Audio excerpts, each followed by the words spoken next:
Hey guys. Tonight we're standing in front of a place that looks calm from the outside and quietly catastrophic from within. You're here, right now, in the present, staring up at the iron gates of a Victorian asylum as fog curls around your ankles like it knows something you don't. The building looms with that particular confidence only 19th century institutions have. The kind that says we know what's best for you. Even if you very much disagree. Gas lamps flicker, windows stare back without blinking. And as you hesitate at the entrance, a thought slips into your mind. Uninvited but accurate. You probably wouldn't survive in there. Not dramatically. Not all at once. Just slowly. So, before you get comfortable, take a moment to like the video and subscribe, but only if you genuinely enjoy what I do here. And while you're settling in, leave a comment telling me where you're listening from and what time it is right now. I like knowing how far these quiet stories travel in the dark. Now, dim the lights, maybe turn on a fan for that soft background hum, and let's ease into tonight's journey together. You take a step forward, and the gate creaks open with a sound that feels unnecessarily final. This isn't a hospital as you'd recognize it.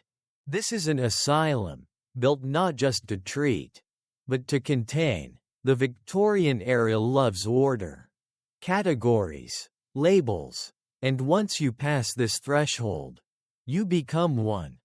Inside, the air changes. It's colder, heavier, faintly damp. Stone walls absorb sound instead of reflecting it, so even your footsteps feel uncertain, like they're asking permission to exist. Somewhere down a corridor, you hear a door close. Not slam, just close. That's somehow worse. Asylums explode in number during the 19th century. This is the age of reform. After all, society finally agrees that people with mental illness should be treated, not chained in basements or jails.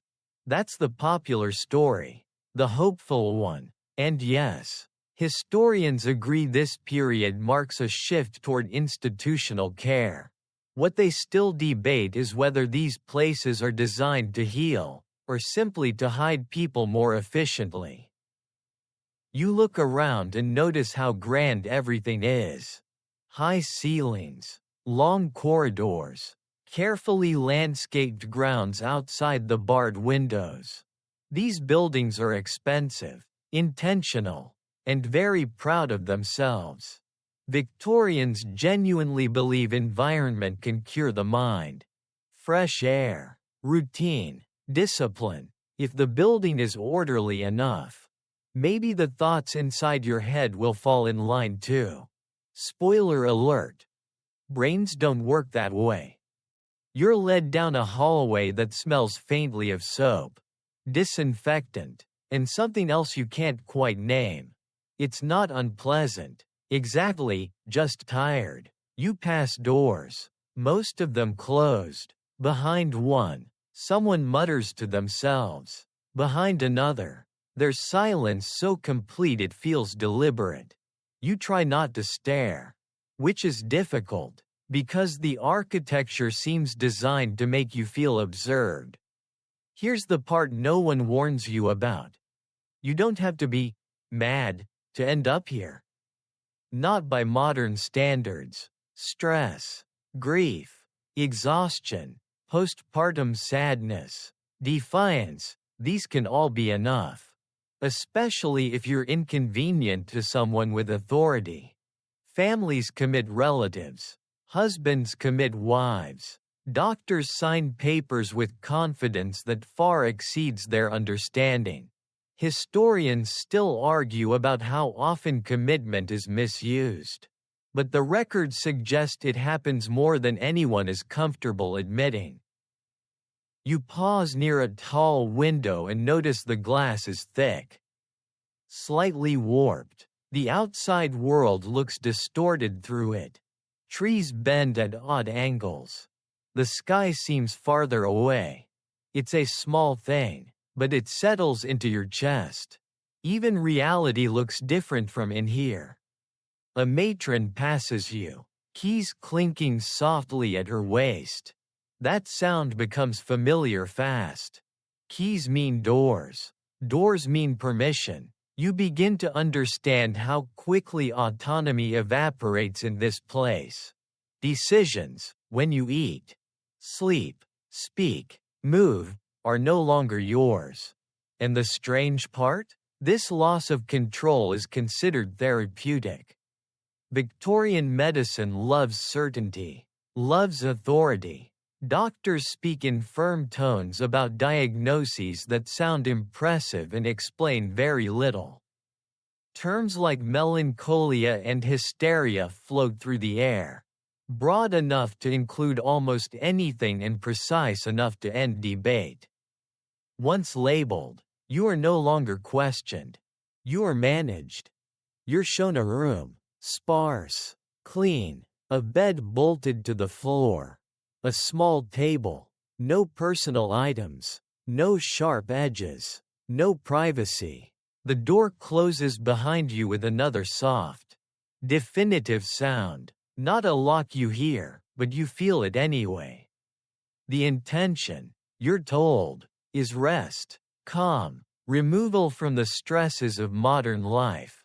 Which is almost funny, considering the stress of being trapped in a stone building under constant supervision by people who believe your thoughts are symptoms. You lie down, staring at the ceiling, noticing how sound carries strangely here. Every cough, every footstep, every distant cry becomes part of a shared, inescapable atmosphere. You begin to realize something unsettling. Survival here isn't about physical strength. It's about endurance, about how long you can hold onto your sense of self when everything around you is quietly insisting it knows you better than you know yourself. And as the gaslight flickers outside your door, one thing becomes painfully clear. This place doesn't need to hurt you to break you. It only needs time. You don't wake up to an alarm. You wake up to routine. A bell rings somewhere distant. Not loud enough to startle, but persistent enough to erase any hope of ignoring it. Time, you learn quickly, no longer belongs to you. It belongs to the building. You sit up on the narrow bed, joints stiff from the cold that seeps up through stone floors no amount of blankets can fully block. The room hasn't changed overnight, but you have. Something in your chest feels tighter, as if the walls quietly leaned in while you slept. You remind yourself to breathe.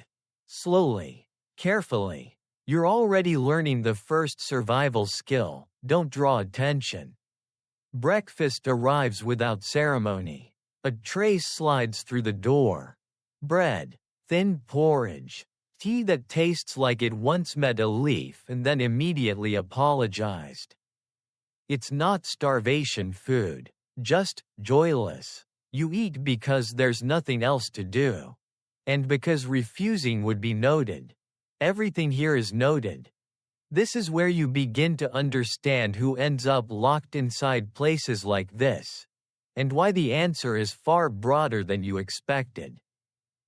Yes, there are people here experiencing what you'd recognize as severe mental illness. Hallucinations, delusions, deep confusion, but they are not the majority. Not even close. You see people who look tired rather than mad. People whose eyes track the room too carefully. People who seem normal. If quiet suffering counts as normal. Here's the well-known historical reality. Victorian asylums admit people for reasons that have little to do with modern psychiatric diagnosis. Melancholy, anxiety, epilepsy, chronic pain, alcoholism, moral weakness. Historians agree these categories are vague by design. What they still debate is how much this vagueness is medical ignorance, and how much it is social convenience. You overhear fragments of stories. A woman sent here after refusing her husband's authority. A man committed after losing his job and drinking too much afterward. Someone else brought in for excessive grief that lasted longer than society felt comfortable with. Grief, it turns out, has a time limit. Exceed it, and you become a problem to be solved. A lesser-known truth settles in quietly. Many admissions are initiated not by doctors, but by families, or employers, or local officials. Asylums function as pressure release valves for Victorian society. When someone doesn't fit, when they're disruptive, inconvenient, or simply too visible, this is where they go. Out of sight, officially cared for. You begin to notice how often staff use the word quiet. Quiet patients are praised. Quiet wards are considered successful. Quiet, here, doesn't mean peaceful. It means compliant. You watch as someone speaks too much at breakfast and is gently, firmly guided away. No shouting, no violence, just removal. Effective, efficient. Doctors make rounds later in the morning. They don't rush. They don't linger either. Questions are brief. Answers are interpreted. You say you're tired. They write something down. You mention trouble sleeping. More writing. Every sentence you offer becomes raw material for a narrative you don't control. Victorian medicine believes character and mental health are inseparable.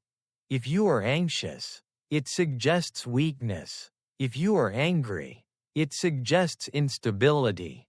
If you are sad for too long, it suggests pathology. Historians still debate whether doctors truly believe these ideas, or whether they simply lack better tools. Either way, you feel the consequences in real time. You realize with a slow chill that survival here depends less on how you feel and more on how you perform. Appear calm, appear grateful, appear improved. The wrong emotion, expressed too honestly, can extend your stay indefinitely. Someone whispers to you later that they've been here for years. Not because they're worse, but because no one outside wants them back. Asylums, you learn, don't just admit people, they absorb them. As evening approaches, you sit quietly, watching light fade through barred windows. You think about how easily a bad season in your life, grief, stress, exhaustion, could land you here. No dramatic breakdown required, just the wrong behavior at the wrong time. And that's when it hits you. You wouldn't survive this place because it doesn't need you to be broken. It only needs you to be inconvenient. By the time you're escorted out of your room, you've already learned the most important rule. Walk when told. Stop when told. Speak only when spoken to. The corridor stretches ahead of you like it has no intention of ending. High windows admit just enough light to remind you the outside world still exists, somewhere. Your shoes echo on stone floors worn smooth by thousands of other steps. Most of them taken reluctantly. The sound follows you, bounces back, then disappears, swallowed by the building. You get the sense that this place collects people the way it collects noise, absorbing both until neither quite returns the same. This is your first proper look inside the asylum, and it's not what pamphlets promise. Victorian reformers proudly describe these institutions as airy, humane, progressive, and yes, historians agree that many asylums are designed with good intentions, large windows, Open wards, orderly layouts meant to soothe troubled minds. What they still debate is whether these architectural ideals survived contact with reality. You pass ward after ward. Some doors are open, some are not. In one room, people sit in rows, staring forward, hands folded, as if waiting for instructions that never arrive. In another, someone paces in a slow, endless loop, counting steps under their breath. No one interferes. Behavior isn't corrected here unless it disrupts order. The smell changes as you walk. Soap gives way to damp wool, old food, and something medicinal. It's not unbearable, just persistent. Like a reminder that cleanliness here is about containment, not comfort. A nurse gestures for you to sit. You obey. Chairs are arranged carefully, spaced just enough to prevent conversation without forbidding it outright. You glance around and quickly look away. Eye contact lingers too long in places like this. It invites attention. Attention invites notes. Notes invite consequences. Here's a fact people tend to forget. Victorian asylums are often overcrowded almost from the moment they open. Patient numbers exceed design capacity within years.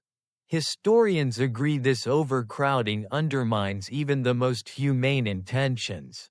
What they still debate is whether anyone is truly surprised by this outcome, or whether society simply accepts it as the cost of removing inconvenient people from public life. You notice how staff move through the space. Calm, efficient, detached, not cruel, but not curious either. Curiosity requires time, and time is in short supply. The system rewards routines, not questions. Patients are categorized, grouped, managed. Individual stories blur together until they're indistinguishable. Someone nearby mutters to themselves, then stops abruptly when a nurse passes. Another person laughs at something only they understand. No one reacts. Emotional expression here is treated like weather, observed, not engaged with. There's a lesser-known truth hiding in this routine. Many patients quickly learn to suppress visible distress. Not because they feel better, but because distress delays discharge. Improvement, in this place, is measured by obedience, silence, stillness, predictability. You feel it happening in yourself already.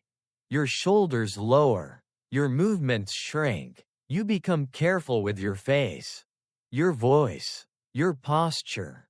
You are not healing, you are adapting. And adaptation, you realize, is rewarded far more reliably than recovery. A doctor passes through, glancing briefly in your direction. Their gaze doesn't linger. You are one of many. That's comforting for exactly 3 seconds. Until you realize how easy it would be to disappear here. Not dramatically, just administratively. As the session ends, you're guided back toward your room. No conversation, no explanation, just motion. The building seems to exhale as doors close behind you.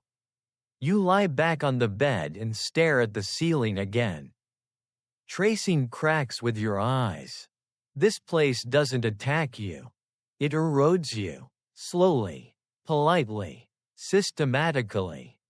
And as the day fades, you understand why so many people fail to survive Victorian asylums, not because they're violent or chaotic, but because the system quietly teaches them to stop being themselves.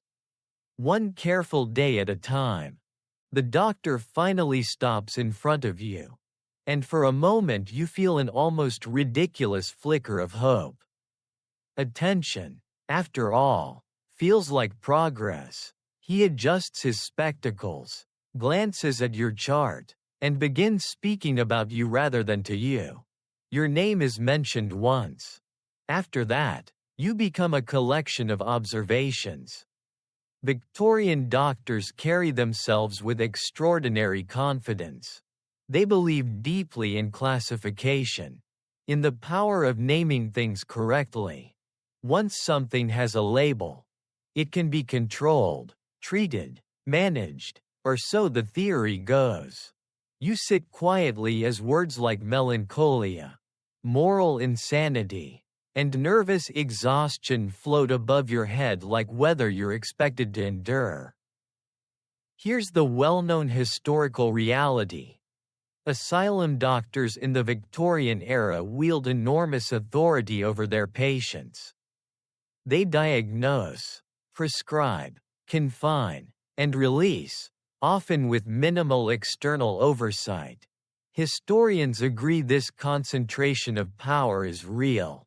What they still debate is how much harm comes from cruelty, and how much comes from absolute certainty paired with incomplete knowledge. You answer questions carefully. How do you sleep? Poorly.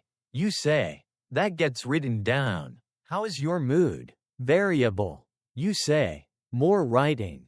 Do you ever feel overwhelmed by your thoughts? You hesitate just a fraction too long. The pen pauses, then continues. You begin to understand the danger of honesty here. Every symptom is permanent ink. Every feeling becomes evidence. The doctor nods, not unkindly, but without curiosity. Your experience doesn't change his framework, it is folded neatly into it. There's a lesser-known truth that doesn't make it into textbooks. Many Victorian doctors sincerely believe they are helping. They are not villains twirling mustaches in gaslight corridors. They are men of their time, trained to trust authority, hierarchy, and their own judgment above all else. That belief makes them more dangerous, not less. You notice how little time is spent listening. Diagnosis happens quickly. Treatment plans are decisive. There is comfort in certainty, for the doctor. For you, it feels like gravity increasing slightly, pinning you in place. As he moves on, you overhear him discussing another patient with a nurse. The tone is clinical, detached. The person in question is referred to by condition, not name. You realize that once labeled, individuality becomes inefficient, and inefficiency has no place here. You return to your room carrying a strange mix of emotions. Relief that you weren't reprimanded. Fear that you were understood too easily. The worst part isn't being misunderstood. It's being understood incorrectly and having no appeal. As evening settles in, you replay the conversation in your mind, wondering what you should have said differently. That's when it dawns on you. Survival here requires strategy. You must learn which truths are safe, which are dangerous, and which are better left unspoken. The asylum doesn't need to break your will outright. It simply hands it over to someone else, and calls it care. And once that happens, getting it back is not guaranteed. By now, you've started to notice how words behave differently here. They don't just describe things, they decide them. A single phrase in your file can follow you for months, sometimes years, like a quiet shadow you can't shake. And the most unsettling part? Most of those words aren't yours. Diagnosis, in this place, is less like discovery and more like sorting. You're placed into a category that already exists, one that has expectations attached. Melancholic patients are expected to be withdrawn. Excitable ones are expected to be disruptive. If you don't fit neatly, the category stretches until you do. Here's the historical fact that makes your stomach sink. Victorian psychiatry lacks standardized diagnostic criteria. There's no agreed-upon science behind many labels. Just trends, theories, and personal belief. Historians agree this leads to wildly inconsistent diagnoses.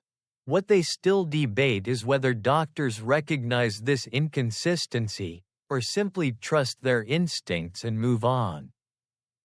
You overhear two patients compare notes in hushed voices. One was diagnosed after fainting in public.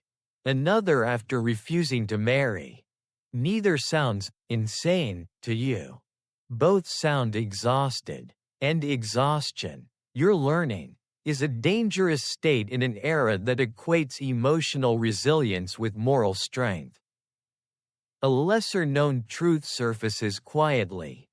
Doctors often revise diagnoses to justify prolonged confinement. If someone doesn't improve, the diagnosis changes, not the treatment. A temporary condition becomes chronic on paper. Even if nothing has actually worsened, the file evolves. The patient stays. You begin to realize how impossible it is to argue your way out. Logic doesn't help. Emotion doesn't help. Improvement, paradoxically, can even be suspicious. If you seem too well, it suggests you were pretending all along, or worse, that your illness is deceptive. You can't win this game by playing honestly. Treatment plans are announced with confidence. You're told rest will restore balance. That routine will calm the mind. That isolation will encourage reflection. These ideas sound reasonable until you live inside them long enough to notice their effect: dulling, flattening, a slow erosion of urgency and hope. Victorian doctors genuinely believe in the moral treatment approach: kindness, order, discipline as cures. Historians agree this represents progress compared to earlier brutality.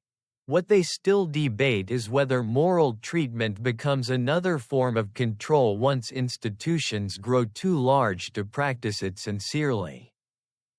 You feel that shift already. What begins as structure quickly becomes rigidity. Deviating from routine is interpreted as resistance. Resistance is interpreted as illness. Illness justifies more control. The logic loops smoothly, efficiently, endlessly. As night falls, you sit with your thoughts carefully arranged, rehearsing which ones are safe to have. You realize something unsettling.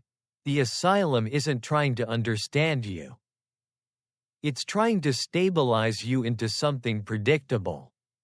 And predictability, here, matters far more than truth.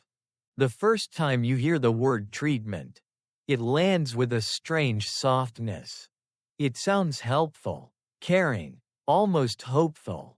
You imagine something gentle, conversation, maybe rest, a gradual easing back into yourself. What you get instead is a lesson in Victorian creativity.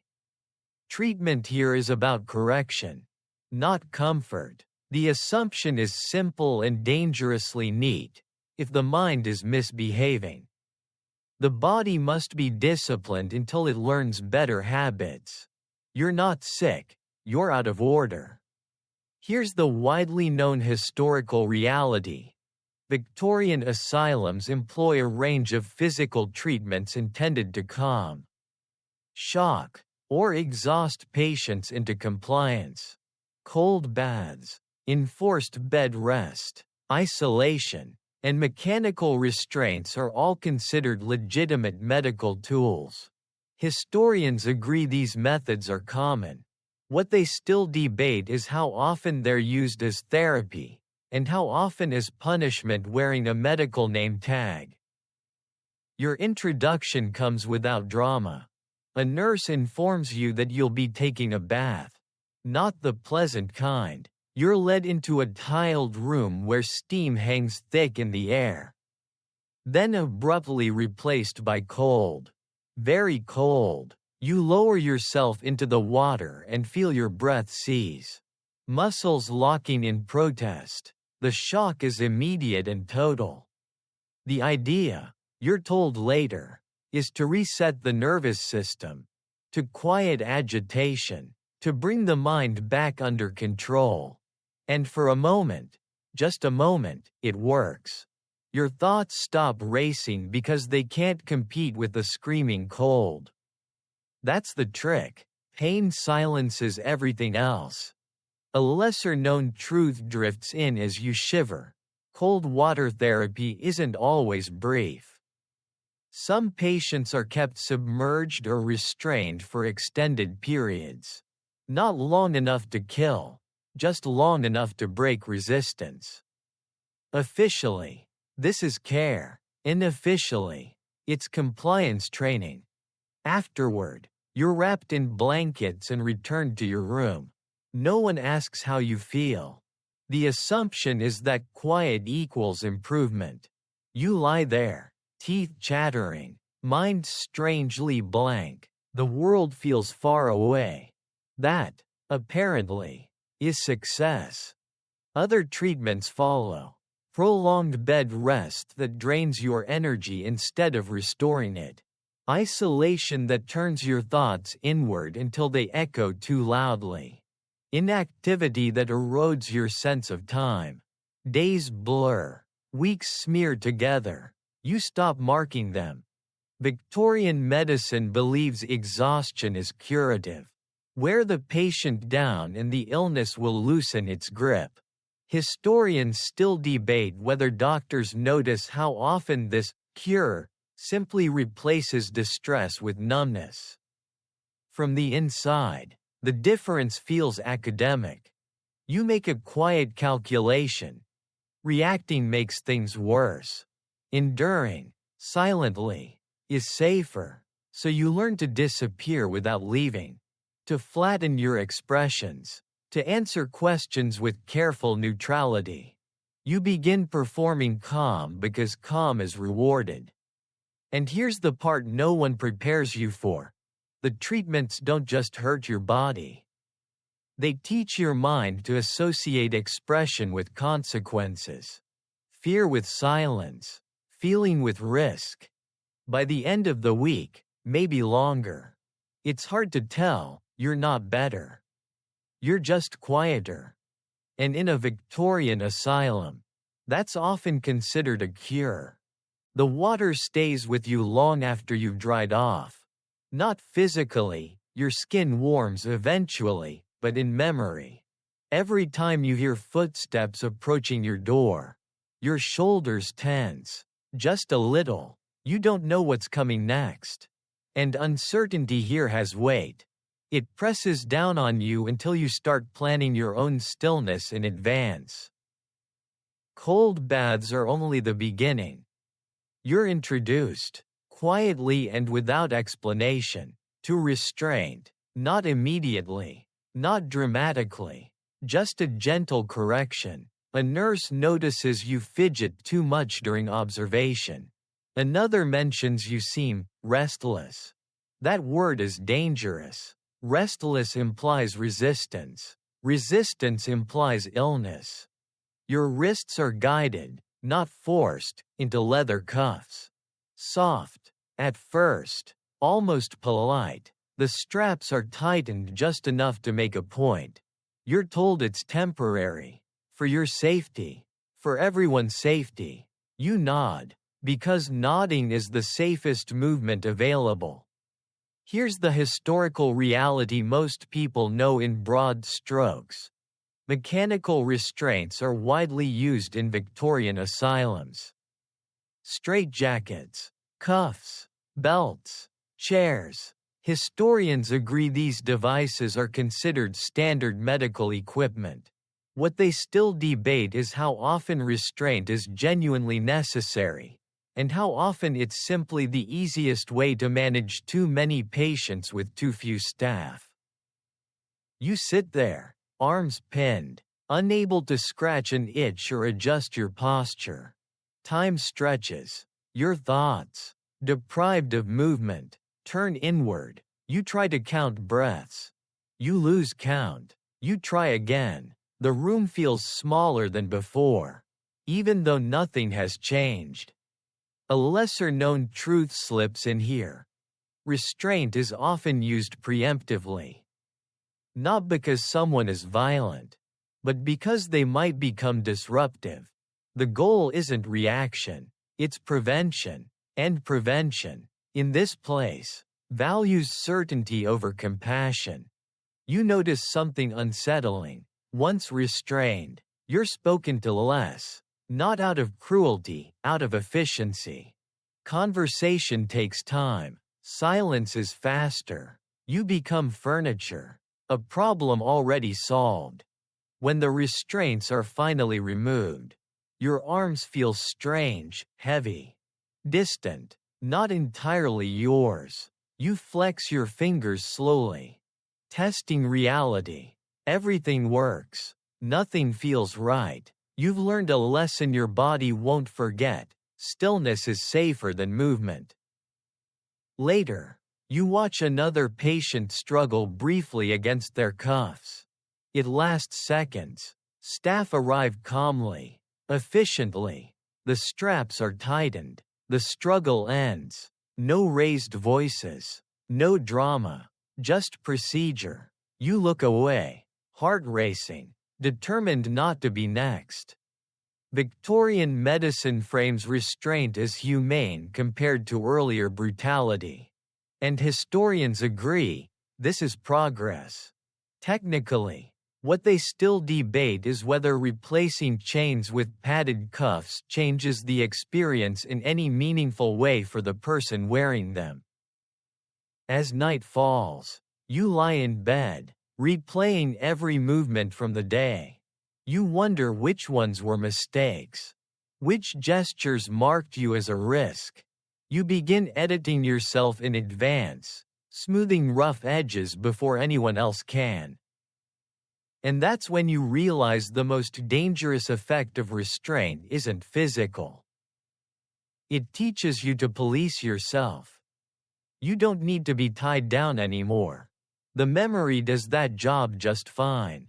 Morning comes without relief, just continuation. The bell rings again, and this time you notice how your body responds before your mind does. Shoulders tightening, jaw clenching, breath going shallow.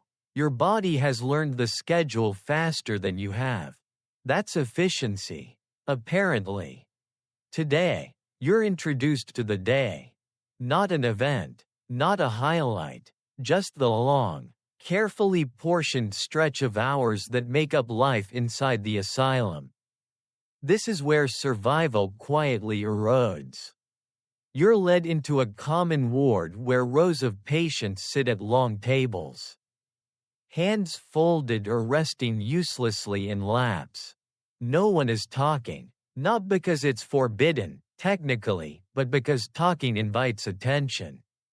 Attention invites interpretation. Interpretation invites trouble. Silence, you've learned, is the safest language.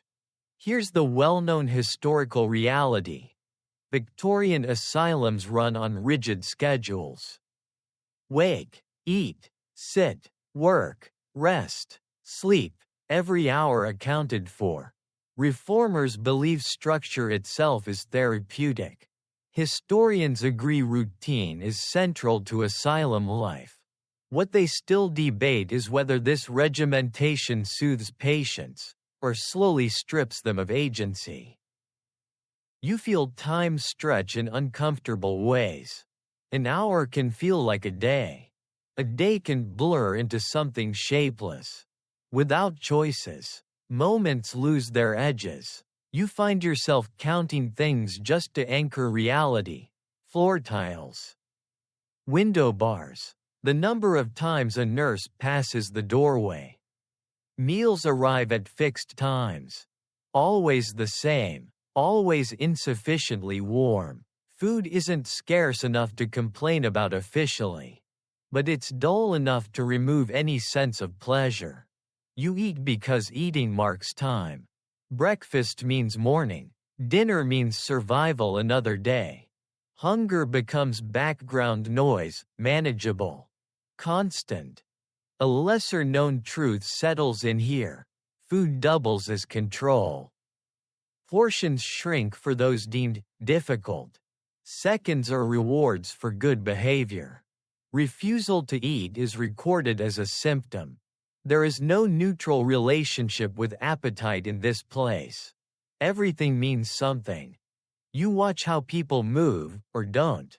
Some sit perfectly still for hours, staring forward. Others rock slightly, emotion so small it barely registers. No one corrects them. This kind of movement is tolerated. It doesn't interrupt order. It doesn't demand response. It's invisible enough to survive. You try to read faces. It's difficult. Expression fades here. Emotions flatten into something cautious and muted. You catch your reflection in a darkened window and barely recognize yourself. Your face looks practiced, as if it's learned a role. Historians still debate whether this flattening is a symptom of illness or an adaptation to institutional life. From where you're sitting, the answer feels obvious. You don't need pathology to explain what happens when people are denied privacy, choice, and meaningful interaction for long enough. As afternoon drags on, your body grows restless, but you don't move. You've learned better. You let the discomfort pass through you. Untreated, unacknowledged. This is endurance training disguised as care. By evening, you're returned to your room. Same bed, same walls, same ceiling cracks. You lie down, exhausted not from activity, but from restraint, of thought, of movement, of self. And that's when it becomes clear why so many people don't survive Victorian asylums in any meaningful sense. Not because of one terrible moment, but because of days like this, stacked endlessly on top of each other, until there's nothing left inside you that remembers how to resist. Hunger changes character after a while. At first, it's sharp, easy to name, easy to resent. Then it settles into something quieter, a low hum that follows you through the day. You stop thinking of food as pleasure or comfort. You think of it as leverage. Lunch arrives with the same ritual precision as breakfast. Bowls placed down, utensils counted, eyes watching. The food isn't rotten or cruelly scarce. That would attract attention. Instead, it's just enough to keep you upright and just bland enough to erase desire. You eat because not eating would mean questions. Here's the well-known historical reality. Victorian asylums carefully control diet. Believing food affects moral and mental balance. Historians agree that diet is treated as a therapeutic tool. What they still debate is how often it's used to encourage recovery, and how often it's used to enforce obedience. You notice patterns quickly. Patients who follow instructions receive slightly fuller portions. Patients who speak out, cry too often, or ask the wrong questions receive less. It's subtle, plausibly deniable, and incredibly effective. Hunger teaches compliance faster than lectures ever could. A lesser-known truth reveals itself in whispers. Some patients trade a piece of bread for silence, a spoonful of porridge for help with a button. These tiny economies form because people will always find ways to regain a sliver of agency.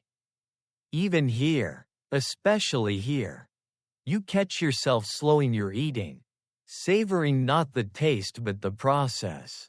Chewing becomes an activity. Swallowing marks time. When the bowl is empty, there's a small, irrational sadness, Another marker passed. Another hour gone. The staff speak about nourishment in the same tone they use for medication. Calories are counted. Weight is noted. Appetite is monitored for signs of improvement or decline. Wanting food too much can be a symptom. Wanting it too little can be another. You learn to aim for the invisible middle ground, hungry, but not noticeably so. Historians still debate whether asylum diets are intentionally punitive or simply constrained by budgets and logistics. Sitting where you are, that distinction feels thin. The effect is the same. Food becomes a reminder that even your most basic needs are no longer yours to negotiate. By mid-afternoon, your thoughts slow again. Hunger has a way of flattening the mind, making everything feel slightly farther away. You understand now why it's useful. A hungry person doesn't argue well, doesn't plan escapes, doesn't question authority with much energy. You watch someone push their bowl away in frustration. It's a small act, brave, maybe. A nurse notes it quietly. The bowl is removed. The message is clear without being spoken. You finish every bite. As evening approaches, your stomach aches in a familiar, manageable way. You lie back in your room, hand resting lightly on your abdomen, feeling the dull rhythm of discomfort. It's not enough to harm you, just enough to remind you where you are. And that's the point. In a Victorian asylum, survival isn't threatened outright. It's negotiated daily through food, silence, and the careful performance of gratitude. You close your eyes, already tired, already planning how to behave tomorrow. Because here, even hunger is watching you. Silence sounds different when it's enforced. Not peaceful, intentional. You notice it the moment you're escorted into the long, narrow room with chairs placed just far enough apart to prevent conversation. The door closes softly behind you, and the quiet settles like a weight across your shoulders.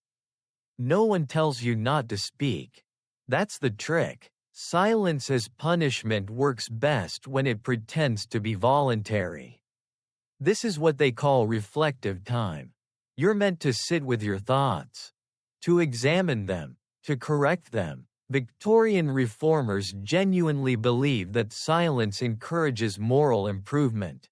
Historians agree that enforced silence is widely used in asylums during this period. What they still debate is whether it's ever intended to heal, or simply to break patterns of behavior administrators find inconvenient. You sit, minutes stretch. The absence of sound becomes louder than noise ever was. You become acutely aware of every movement, someone shifting in their chair, someone clearing their throat and immediately freezing afterward, as if worried they've done something wrong. You feel that fear too. Sound becomes risk. A lesser-known truth emerges as the hours drag on. Silence isn't about introspection. It's about isolation. Without conversation, your thoughts don't organize themselves neatly. They loop, they echo, they grow heavier. You start replaying old memories, small mistakes, awkward moments from years ago, anything your mind can grab onto to fill the space. You try to think productively, to reflect, as intended, but reflection requires safety, and this room offers none. Every thought feels monitored, even though no one can hear it. You begin censoring yourself internally, pruning emotions before they fully form. You don't just avoid speaking, you avoid thinking too loudly. Victorian doctors often describe silence as calming. And maybe, for a few, it is. Historians still debate whether any patients find genuine comfort in these practices. or whether reported success simply reflects patients learning what behavior is rewarded. Sitting here, calm feels less like peace and more like surrender. Your body grows restless, but you don't move. Movement draws attention. Attention brings notes. Notes follow you. You focus on your breathing instead. Counting slow inhales, slower exhales. It helps. Briefly. Then your mind drifts again. Untethered. Someone across the room begins to cry, quietly. Carefully. Trying not to make sound. The restraint is heartbreaking. No one intervenes. Crying isn't forbidden, technically, but everyone knows what comes after. A nurse approaches, whispers something, leads the person away. The empty chair left behind feels louder than the sobs ever were. A bell rings eventually, releasing you without comment. No feedback, no evaluation, just movement again. You're guided back to your room. Legs stiff, head heavy. The silence follows you, clinging like a smell you can't wash off. You lie down and stare at the ceiling. But even here, the quiet feels different now. Not restful, expectant. You realize the silence has taught you something important. Expression is dangerous.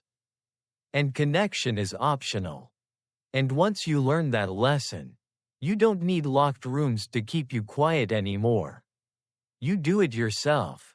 Work arrives disguised as kindness. That's how it's introduced, something to keep your hands busy, your mind focused, your thoughts from wandering into places they're not supposed to go. The word therapy is used again, gently, like a reassurance you're expected to accept without inspection. You're handed a task, simple, repetitive, folding, sorting, scrubbing, the kind of work that doesn't require thought. Only compliance. You're told it will be good for you. Purposeful, restorative. You nod, because nodding has become second nature. Here's the well-known historical reality. Victorian asylums widely use patient labor as part of moral treatment. Men work in gardens, workshops, and farms. Women sew, clean, launder, cook. Historians agree labor is framed as therapeutic and rehabilitative. What they still debate is how much this work actually benefits patients, and how much it conveniently replaces paid staff. You begin to understand the appeal. Work fills the hours. It distracts from hunger, silence, and fear. There's a faint comfort in repetition. Scrub, rinse, repeat. The world narrows to manageable motions. For a while, your thoughts quiet down, not because you're healing, but because they don't have space to stretch. A lesser-known truth settles in as your arms ache. This labor is unpaid, uncredited, and expected. Refusing it marks you as incooperative. Fatigue is not an excuse. Pain is not an excuse. The work continues because the schedule demands it. You glance around and notice how closely productivity is watched. Faster workers are praised. Slower ones are corrected. Someone drops a piece of fabric and flinches before anyone even speaks. The body learns before the mind catches up. Victorian doctors praise work as character building. Idleness, they argue, breeds illness. Historians still debate whether this belief reflects genuine concern, or a cultural obsession with productivity that leaves no room for rest unless it's earned. From where you stand, rest feels like something you used to have. The irony isn't lost on you. Exhaustion is considered progress here. If you're tired enough, you're less likely to act out, less likely to question, less likely to feel. A worn-down patient is a manageable patient. As the day wears on, your hands move automatically. You stop thinking about what you're doing. You stop thinking much at all. There's relief in that numbness. And the realization makes you uneasy. It would be easy to disappear into this routine, to let work replace identity. Someone nearby hums quietly while they work. The sound is soft, almost soothing. A nurse glances over, pauses, then moves on. The humming continues, barely. You make a mental note. Quiet comfort is allowed. Visible joy is suspicious. When the task finally ends, your body sags with a tiredness that feels earned and hollow at the same time. You're escorted back to your room, hands smelling faintly of soap or dust or whatever it is you've been handling. The day has been filled, but nothing has been given back to you. As you lie down, muscles aching, you realize why work is such an effective treatment here. It doesn't heal you. It occupies you. And when all your energy goes into meeting expectations, there's very little left to remember who you were before you started trying so hard to be better. You notice the difference the moment the women are separated. It isn't announced. There's no speech about propriety or protection. It just happens. A corridor turns left instead of right. A door closes where it didn't before. And suddenly, the rules change in ways no one bothers to explain.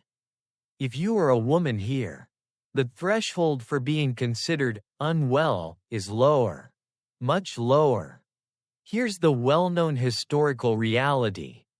Victorian asylums admit women at disproportionately high rates for diagnoses like hysteria, nervousness, emotional instability, and moral weakness. Historians agree that gender plays a central role in psychiatric confinement.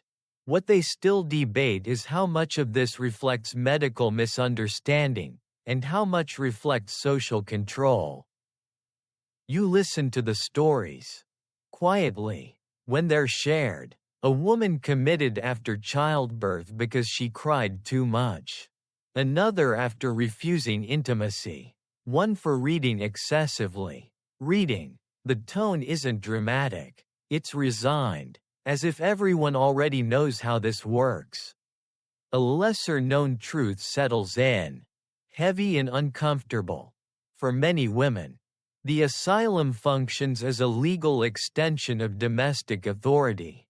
Husbands, fathers, brothers. They initiate confinement with shocking ease. Doctors rarely question their accounts. Women's testimony is filtered through assumptions about fragility and excess emotion. If you protest too strongly, it proves the point. You watch how treatment shifts. Emotional expression in men is pathologized as instability.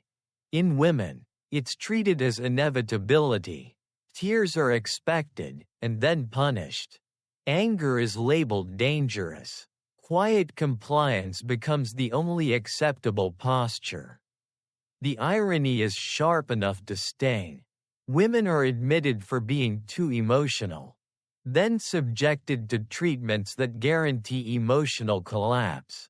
Isolation, restraint, infantilization disguised as care. Historians still debate whether Victorian doctors understand this contradiction, or whether it simply feels normal within their worldview. You notice how often the word delicate is used. Delicate nerves, delicate constitution, delicate mind. It sounds gentle. It isn't. Delicacy justifies restriction. Fragility invites control. Daily life narrows further. Work assignments are more domestic, more repetitive. Sewing, washing, cleaning spaces that will never feel like yours. Any resistance is interpreted as proof of instability. Any acceptance as proof of improvement. The outcome is the same. You feel something tightening inside you, not fear exactly, but awareness. If you were a woman in this place, survival would require shrinking, softening your voice, dampening your reactions, learning to disappear without vanishing entirely. As evening approaches, you sit quietly, watching lamplight flicker across stone walls. You think about how easily personality becomes pathology when it challenges expectation. How thin the line is between difficult and ill. And you understand, with a clarity that doesn't feel theoretical at all, in a Victorian asylum. Gender doesn't just shape treatment. It defines the crime. You hear them before you see them. Lighter footsteps, shorter strides, voices pitched higher, sometimes too loud, sometimes eerily flat. Children, the realization lands slowly, then all at once, like cold water you didn't brace for. They don't belong here, and yet, here they are. Victorian asylums don't draw hard lines between adult and child suffering. Distress is distress. Disobedience is disobedience. And when families don't know what to do, or don't want to deal with what they have, the asylum becomes an answer that asks very few questions. Here's the historical reality that most people never learn in school. Children are committed to Victorian asylums in significant numbers. Some have developmental disabilities, some are epileptic, some are simply unmanageable. Historians agree this happens regularly. What they still debate is how often these children are truly ill, and how often they are simply inconvenient in a society with little patience for difference. You watch a boy no older than 10 sit perfectly still on a bench. Feet not quite touching the floor. His hands are folded with unnatural precision. That posture didn't come from calm. It came from correction. You recognize it instantly. The same self-policing you've learned, just learned faster. Younger. Deeper. A lesser-known truth surfaces quietly. Children in asylums are often treated as miniature adults. Same schedules, same silence, same punishments. The logic is efficient and deeply flawed. Childhood is not protected here, it's processed. You overhear a nurse remark that the child is improving. What she means is that he cries less now. That he doesn't ask questions anymore. That he has learned which emotions are expensive. Improvement, once again, has nothing to do with well-being. Education, if it exists at all, is minimal. Play is rare. Noise is discouraged. You realize how quickly a child learns that curiosity is dangerous in a place where attention is currency and mistakes linger on paper forever. Historians still debate whether doctors of the time understand the long-term harm of institutionalizing children. From the way staff speak, brisk, practical, unquestioning, you suspect the question doesn't even occur to them. The goal is order, not development, quiet, not growth. You feel something twist in your chest as you watch a girl being led away after laughing too loudly. Laughter, here, is a risk. For adults, it's suspicious. For children, it's unacceptable. Joy disrupts the tone of the place. The most unsettling part is how quickly children adapt. Faster than adults. They learn the rules almost immediately. Sit still. Speak softly. Don't ask when you're going home. Don't expect an answer. You realize then that survival in a Victorian asylum isn't just about endurance. It's about timing. The earlier you enter, the less of yourself there is left to lose. As night falls, You lie awake thinking about how fragile identity really is when it's still forming. How easily silence becomes normal when it's all you've ever known. And you understand something chillingly simple. You wouldn't survive a Victorian asylum not because it would kill you, but because, if you were young enough, it would teach you never to expect a life outside its walls. The building itself starts to feel tired. Not in a metaphorical way, literally. You notice it in the cracks spreading like thin veins across the walls. In the damp that never quite dries. In the way doors sag slightly on their hinges. This place was designed with confidence. Even optimism. It was not designed for this many people. Overcrowding isn't announced. It accumulates. Here's the well-known historical reality. Victorian asylums rapidly exceed their intended capacity. Often within a decade of opening. Historians agree overcrowding becomes one of the defining features of institutional care in the late 19th century. What they still debate is whether administrators failed to anticipate this, or whether expansion simply proves too politically convenient to resist. You feel it in the air first. It's thicker now, harder to ignore. Beds are placed closer together. Privacy, already rare, disappears entirely. Curtains meant to divide space hang uselessly. More symbolic than functional. Conversations overlap. Coughs echo. Sleep becomes fragmented by other people's nightmares. Staff move faster. Not more urgently, just more mechanically. Efficiency replaces attentiveness. When there are too many bodies and not enough hands, care becomes triage. Needs are ranked. Some quietly fall off the list. A lesser-known truth settles in with uncomfortable clarity. Overcrowding doesn't just strain resources, it reshapes morality. Practices once considered unacceptable become necessary. Isolation lasts longer. Restraints are used more freely. Silence is enforced more strictly. Not because cruelty increases, but because patience decreases. You notice how often illness spreads.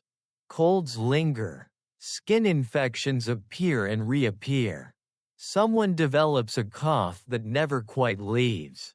Another grows weaker over weeks. Then vanishes from the ward without explanation. No announcement, no ceremony. Absence becomes routine. Victorian asylums pride themselves on order. But overcrowding erodes even that. Schedules slip. Meals arrive late or cold. Baths are skipped. Linen isn't changed as often. No one comments openly. Complaints would require energy no one has. Historians still debate whether high mortality rates in asylums stem more from neglect or from the conditions patients arrive with. Sitting where you are, that distinction feels thin. A weakened body doesn't care where the damage began. You feel yourself adapting again. Breathing shallower, claiming less space, becoming careful not to touch anyone unnecessarily. Personal boundaries shrink until they barely exist. The concept of alone becomes abstract. The most unsettling part isn't the crowd, it's how quickly it becomes normal. Humans adjust, even to this, especially to this. Within weeks, maybe days, you stop noticing how packed the ward is. You stop noticing the noise. You stop expecting comfort. As night settles in, you lie on your bed listening to dozens of breaths rising and falling around you. Out of sync, like a restless tide, the building groans softly as it cools.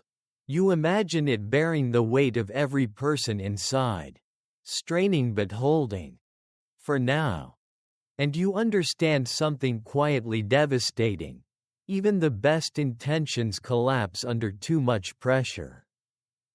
Victorian asylums weren't built to fail. They were built to contain.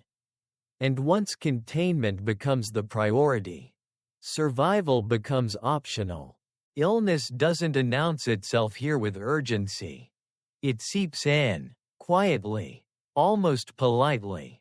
At first, it's just a cough that lingers too long, a fever that never quite breaks, a cut that refuses to close. You tell yourself it will pass. Everything else here does, eventually. Then you realize how wrong that assumption is. Victorian asylums are not designed for medical isolation. When one person gets sick, it doesn't stay personal for long. Beds are close, air is shared, water is reused more often than anyone admits. You feel the vulnerability of your own body in a new way now. How dependent it is on systems that are already strained. Here's the well-known historical reality. Infectious disease is a constant presence in Victorian institutions. Tuberculosis, typhus, dysentery, influenza, these moved quickly through overcrowded wards. Historians agree mortality rates in asylums are high. What they still debate is whether deaths are seen as tragic failures, or simply expected outcomes of institutional life. You watch a nurse pause by someone's bed longer than usual. A hand to the forehead. A brief exchange with a doctor. The tone doesn't rise. No alarms sound. This isn't a crisis. It's a pattern. The patient is moved, not to comfort, but to convenience, out of the way, closer to the infirmary, which is already full. A lesser-known truth settles in with uncomfortable clarity. Death here is rarely dramatic. It's administrative. Names are crossed out. Beds are reassigned. Personal items are collected, if there are any. The ward exhales and continues. Grief, like everything else, must be quiet. You begin noticing how often people disappear. Not transferred, not released, just gone. Someone who sat beside you yesterday isn't there today. No one explains. Asking would be unwise. Curiosity can sound like distress. And distress invites attention. Victorian medicine understands germs imperfectly. If at all, cleanliness is valued, but inconsistently applied. Fresh air is prized, yet windows stay closed for order. Historians still debate how much ignorance versus neglect contributes to the spread of disease. From your perspective, the cause hardly matters. The effect is constant. You feel a soreness in your throat one morning and immediately suppress the urge to mention it. Sick people draw notice. Notice brings interventions you've learned to avoid. You drink your tea, swallow carefully, and keep your face neutral. Survival, at this point, is about staying invisible. The irony stings. The place meant to care for vulnerable minds is profoundly unsafe for vulnerable bodies. Weakness compounds. Malnutrition, exhaustion, and stress create perfect conditions for illness to take hold. Recovery becomes unlikely. Prevention is accidental at best. At night, you lie awake listening to coughing ripple through the ward like distant thunder. You count the pauses between breaths, your own and others. You don't know why. It doesn't help, but it gives your mind something to hold on to. And as you drift toward uneasy sleep, a quiet truth settles in. You wouldn't survive a Victorian asylum because once your body starts to fail, there's very little here designed to catch you. There is only space. And space, in this place, fills quickly. By the time you hear the word discipline, you already know what it means. It doesn't arrive as a threat. It arrives as policy. Calm, reasonable, written down somewhere you'll never see. The tone shifts slightly, staff speak with more firmness. Less explanation. Care narrows into correction. You notice it first in the small things. A look that lingers too long when you hesitate. A note taken when you ask the same question twice. The sense that patience has limits, and you're approaching them without ever being told where they are. Here's the well-known historical reality. Victorian asylums frequently blur the line between treatment and punishment. Behaviors labeled as non-compliant are corrected through isolation, restraint, reduced food, or loss of privileges. Historians agree this overlap exists. What they still debate is whether staff recognize it as punishment, or sincerely believe discipline itself is therapeutic. You experience it personally when you're accused of being uncooperative. The charge is vague. You're not sure what you did wrong. Maybe you hesitated. Maybe you sighed. Maybe your face didn't look grateful enough. No one explains. Explanation would imply negotiation. You're removed from the ward and placed alone in a smaller room. Not dark, not dramatic, just empty. This is for your benefit. You're told, time to reflect, time to settle. The door closes, and the quiet presses in immediately. A lesser-known truth becomes impossible to ignore. Solitary confinement is used routinely in Victorian asylums. Not as a last resort, but as a behavioral tool. The goal isn't insight, it's submission. Silence makes people easier to manage. You sit on the narrow bed and try to understand what lesson you're meant to learn. The problem is that the rules keep changing. Today's mistake might be tomorrow's expectation. You realize that discipline here isn't about right and wrong, it's about alignment. How closely your behavior matches the institution's needs. Time behaves strangely in isolation. Minutes stretch, thoughts loop. Without external reference, your mind turns inward in ways that aren't gentle.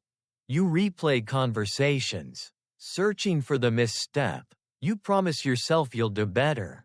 Whatever better means today.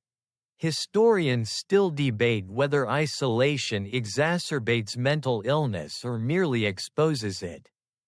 Sitting alone with nothing but your thoughts. The distinction feels irrelevant. Distress doesn't care what label it's given. Eventually, you're returned to the ward.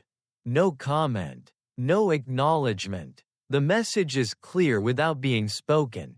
Correction has occurred. Whether it worked is beside the point. The system has responded. Balance is restored. You rejoin the routine carefully. Hyper-aware of yourself. Every movement feels monitored, even when no one is watching. That's the real success of discipline here. It follows you. You carry it inside. And as the day winds down, you understand something deeply unsettling. The asylum doesn't need to punish everyone harshly. It only needs to punish a few, clearly enough that everyone else learns. Including you.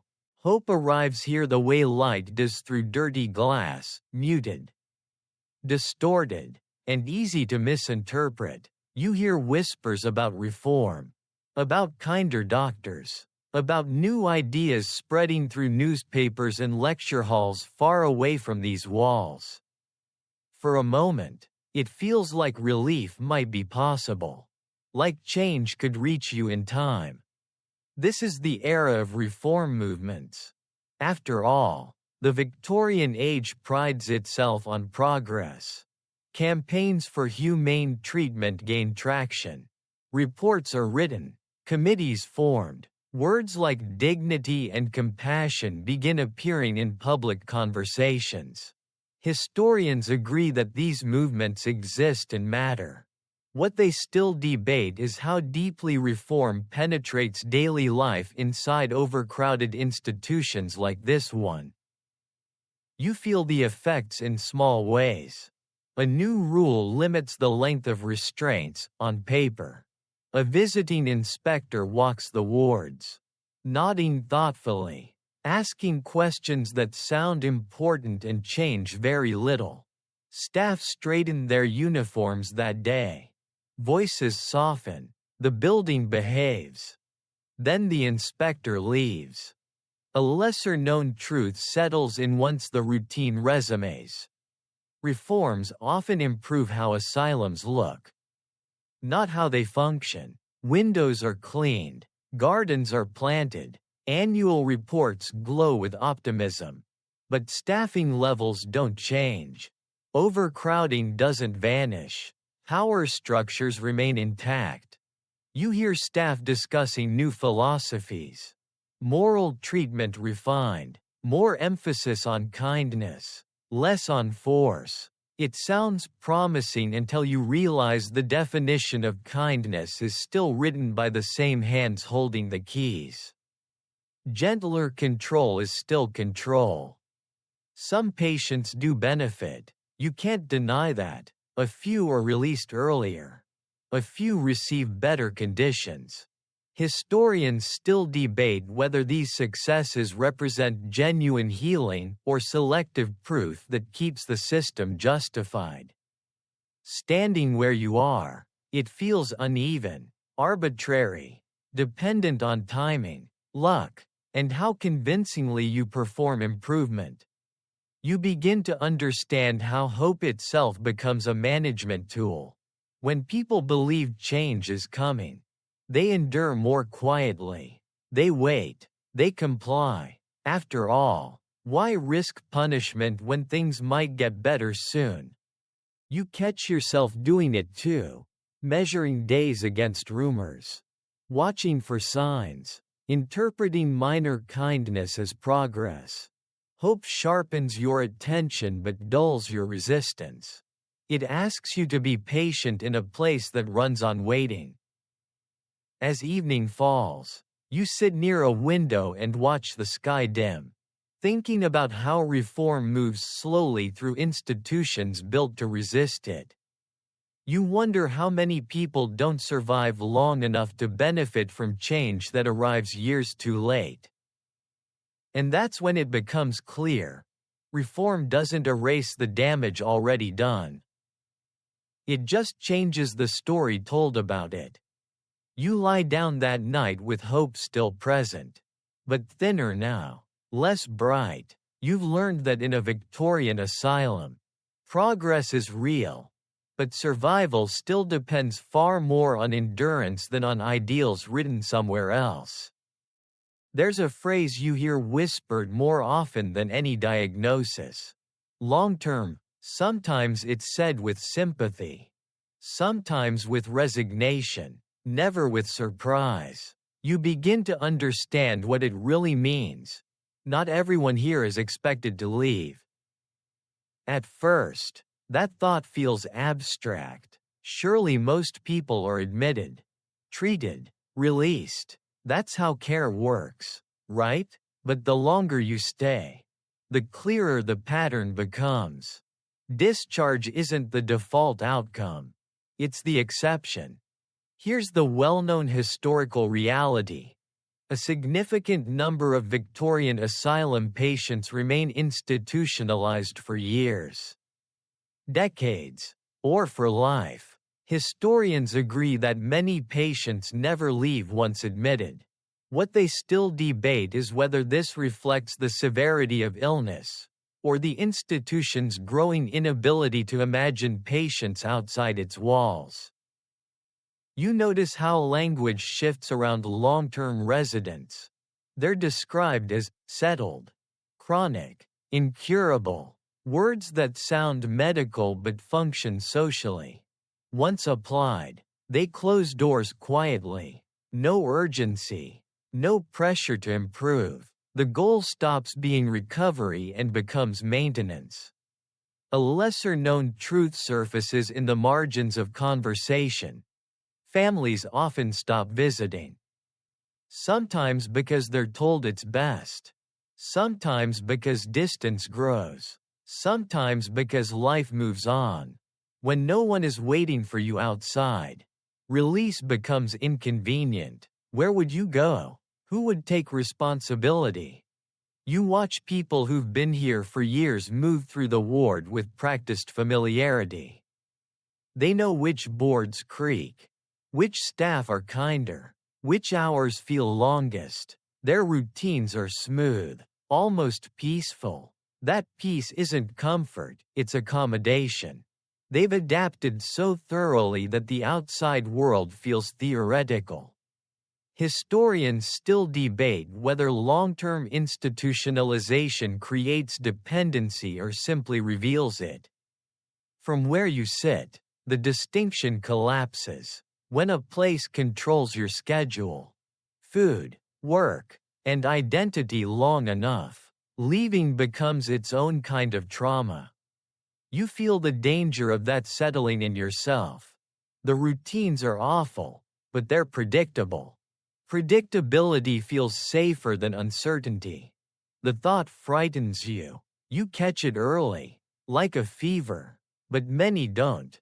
A patient tells you quietly that they once had plans.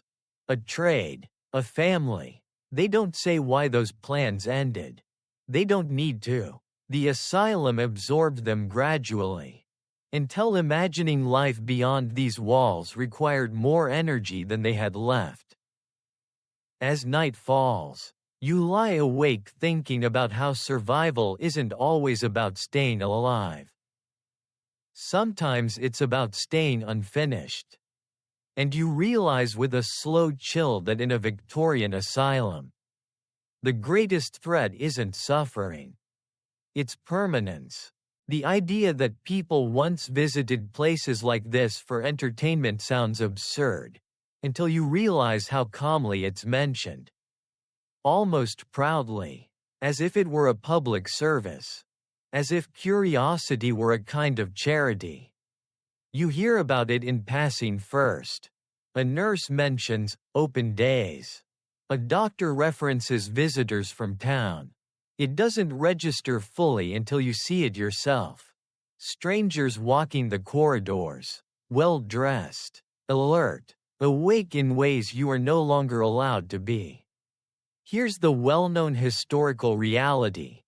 Many Victorian asylums allow members of the public to tour their facilities. Sometimes for education, sometimes for moral instruction, sometimes simply because people are curious. Historians agree these visits happen. What they still debate is whether they're meant to inspire reform, or to reassure society that the problem is being handled. You sit on a bench as a small group passes by. Their voices are hushed, but not respectful, curious, appraising. Someone whispers a comment that isn't meant for you, but lands anyway. Another stares a little too long. You feel the familiar instinct to look calm, quiet, acceptable. It's reflex now. A lesser-known truth settles in painfully. Patients are often expected to perform during these visits. Calm wards make good impressions. Quiet patients suggest successful treatment. Anyone who disrupts the image is removed from view. You understand now why discipline tightens on these days. The asylum isn't just a place, it's a display. You realize something unsettling as you watch the visitors move on. They don't see people. They see examples, warnings, proof. This is what happens if you fail to cope. The walls seem to say, your presence serves a purpose that has nothing to do with you. Historians still debate whether public tours increase sympathy for patients or reinforce fear. From the way visitors avert their eyes too quickly, or linger too long, you suspect it's the latter. Distance is easier when it feels educational. When the doors finally close behind them, the ward exhales, staff relax, patients resume the careful stillness they perfected long ago. The performance ends, but the lesson lingers. You are not here to be understood. You are here to be seen, selectively. As evening settles, you sit quietly, replaying the feeling of being watched without being known. You think about how exposure, in this place, isn't liberation. It's spectacle. And that's when it hits you. You wouldn't survive a Victorian asylum not only because of what it does to you, but because it teaches the world to look at you without ever really seeing you at all. Records feel harmless at first. Just paper, just ink. You see them carried past you, ledgers thick with names, dates, observations written in confident handwriting. It's easy to forget how powerful a piece of paper can be when it decides who you are. Your file exists before you're allowed to see it. It grows even when you're asleep. Here's the well-known historical reality. Victorian asylums keep extensive patient records, documenting behavior, symptoms, treatments, and outcomes. Historians agree these records shape medical understanding and institutional decisions. What they still debate is how accurately those records reflect lived experience, and how often they replace it. You realize quickly that your words don't enter the record unchanged. A complaint becomes agitation. A question becomes fixation. Silence becomes withdrawal. Improvement is noted when it matches expectations, not when it feels real. The file doesn't listen, it translates. A lesser-known truth settles in with quiet dread. Records often follow patients for life. Transfers copy them, decisions reference them. Doctors who've never met you trust the paper more than the person. Once a narrative is written, it resists correction. Ink has momentum. You watch a doctor flip through pages and nod. He hasn't spoken to you yet, but he already knows what to think. You feel the strange urge to argue with your own file, to explain context, tone, intention. There is no space for that. The margins are narrow. Mistakes don't get erased, they get compounded. A misheard comment becomes a repeated symptom. A bad day becomes a trend. Historians still debate whether this process is negligence or inevitability. From the inside, it feels like erosion, detail by detail. You are worn down into a simpler shape that fits the system. You learn to manage the record the only way you can, by managing yourself. You avoid anything that might be misread. You offer safe answers. You keep your face neutral. Performance becomes documentation. If you must be written about, you decide. You'll try to be boring. But boredom is also noted. As night falls, you lie awake thinking about how easily identity slips from your hands.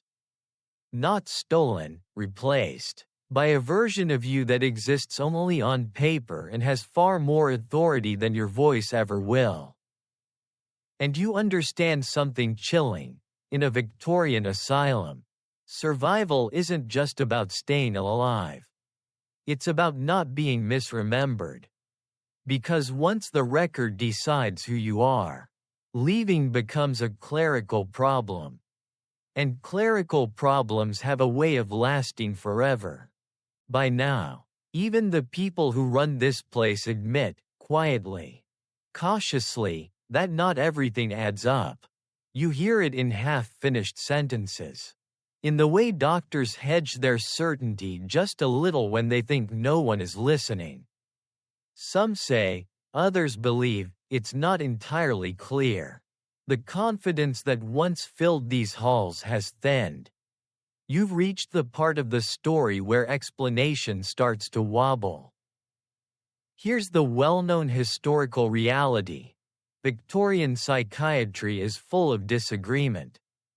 Doctors, reformers, and scholars argue constantly about what asylums actually accomplish. Historians agree these debates exist in journals, letters, and public inquiries. What they still debate is how much uncertainty is acknowledged inside the institutions themselves, and how often it's ignored for the sake of order. You overhear a discussion between two doctors. One insists routine and discipline cure most cases. The other wonders aloud whether confinement itself worsens the condition.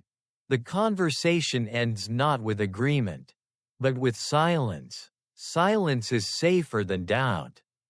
A lesser-known truth settles in slowly. Many Victorian physicians privately question their own methods, but publicly defend them. Reputation matters. Authority matters. Admitting uncertainty risks unraveling the entire system. So questions remain theoretical, safely distant from the ward. You feel the weight of that distance. Your experience doesn't enter the debate. You are the subject, not the participant. Your distress is evidence for competing theories, not a voice worth hearing. The argument happens above you, while your life continues below it. Historians still debate whether asylums alleviate suffering or institutionalize it. Sitting where you are, the answer feels both obvious and unsatisfying. Some people improve, many don't. The system persists because it sometimes works, and because there is nowhere else to put those it fails. You notice how uncertainty changes behavior. Staff cling tighter to routine.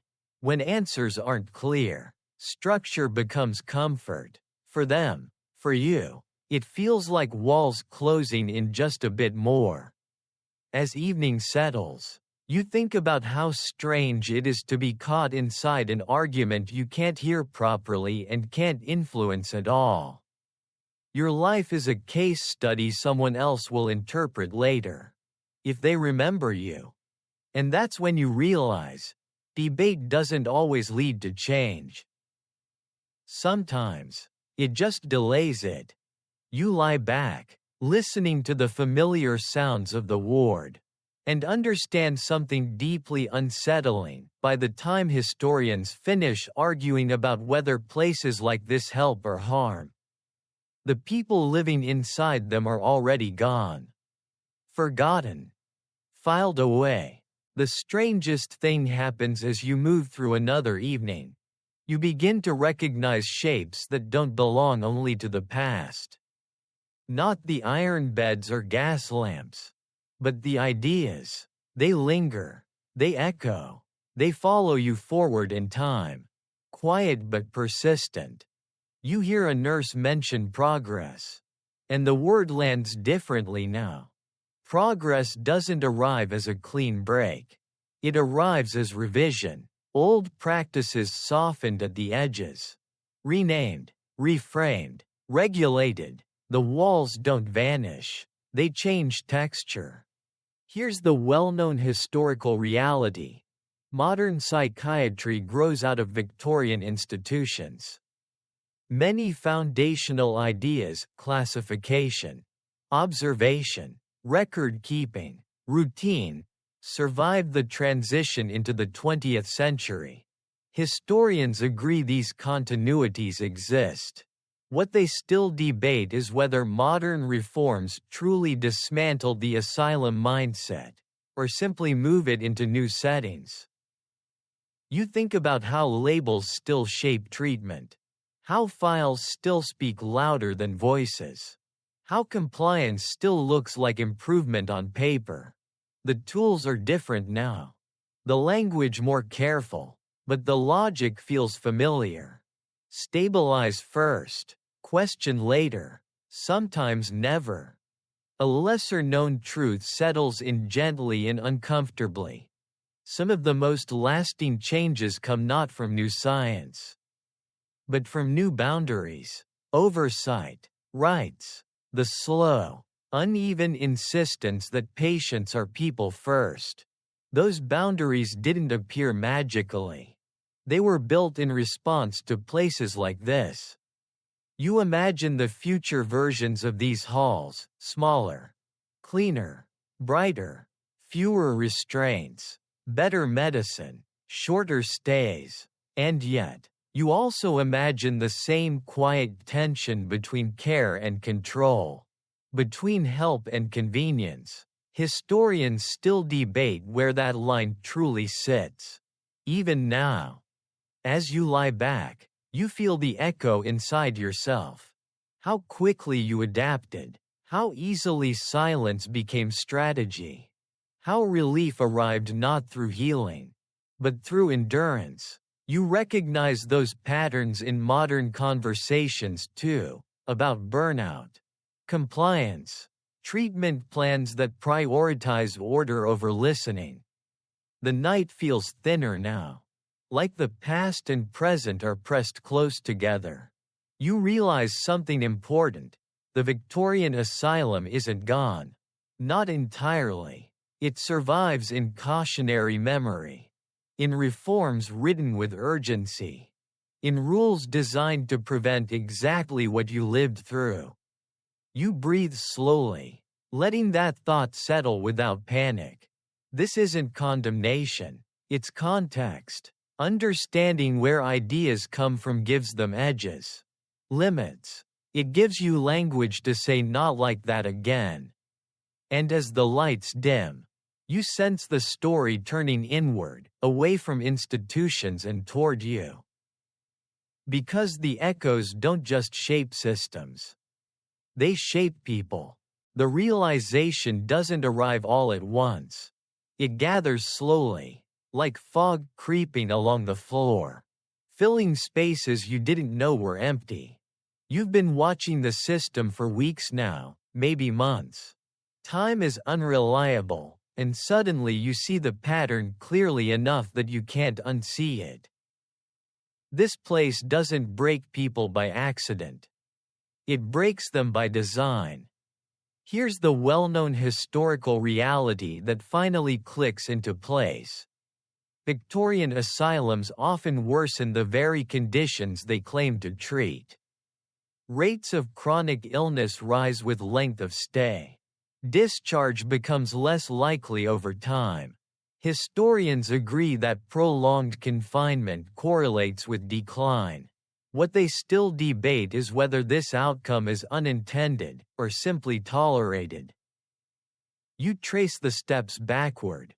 First, you lose control over your schedule, then over your body, then over your words, then over how those words are recorded. Each loss is small enough to explain away, sensible enough to justify, but together, they form a trap that tightens without ever snapping shut. You think about how you changed. Not dramatically, not in ways anyone would note as alarming. You just adapted. You spoke less, wanted less, expected less. The version of you who arrived at the gates feels distant now. Like a character from a story you once heard. A lesser-known truth settles in with a strange calm. Many patients don't break loudly. They fade. They become manageable, acceptable. They learn that the safest way to exist is to make as little impression as possible. Survival becomes subtraction. You realize that if you stayed longer, this would deepen. The edges of your personality would smooth out completely. Your reactions would dull. Your resistance would feel unnecessary, even rude, not because you agreed with the system, but because fighting it would cost more than you have left. Historians still debate whether institutionalization causes this erosion or merely reveals it. Sitting here, feeling the weight of quiet days stack up. That distinction feels academic. The result is the same. A person who no longer trusts their own urgency. You imagine yourself being released tomorrow, stepping back into the world with its noise, its choices, its unstructured chaos. The thought is dizzying. When did freedom start to feel like risk? When did control start to feel like safety? That's when you understand the final reason you wouldn't survive a Victorian asylum. Not because it would kill you, but because it would convince you, slowly, gently, very politely, that you don't need to leave. And once that thought settles in, survival becomes optional. The night moves differently now. Softer, slower, as if the building itself is finally loosening its grip. Not because it has changed, but because you are preparing to leave it behind, at least in your mind. You lie still, listening to the familiar sounds one last time, distant footsteps, a muted cough, the low creak of settling stone. You don't replay the worst moments anymore. Your thoughts drift instead through the small ones. The careful way you learned to sit. The way silence became a skill. The way hope learned to whisper instead of shout. None of these felt like endings while they were happening. That's the danger of them. They felt like adjustments. Here is the final historical truth to carry with you. Victorian asylums were not built to destroy people. They were built to manage them. Historians agree on that intent. What they still debate is whether a system that prioritizes order over humanity can ever avoid causing harm. Lying here, the answer feels uncomfortably clear.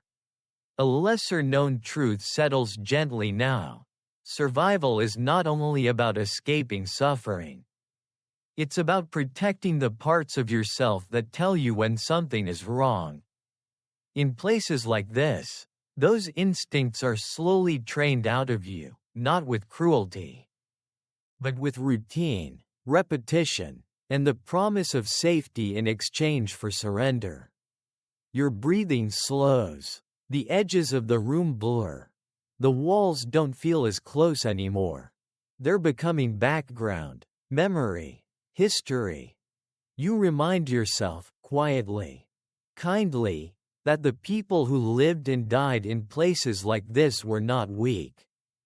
They endured systems that mistook control for care and silence for healing. They adapted because adaptation was the only option offered. Now, the images begin to soften. Beds fade into shadows. Keys stop clinking. Records close. The asylum drifts backward in time, where it belongs. You are here. You are safe. You are allowed to rest. Let the night take over gently now. Let the thoughts stretch out and thin. Nothing is expected of you anymore. Just sleep. End of script. Sweet dreams.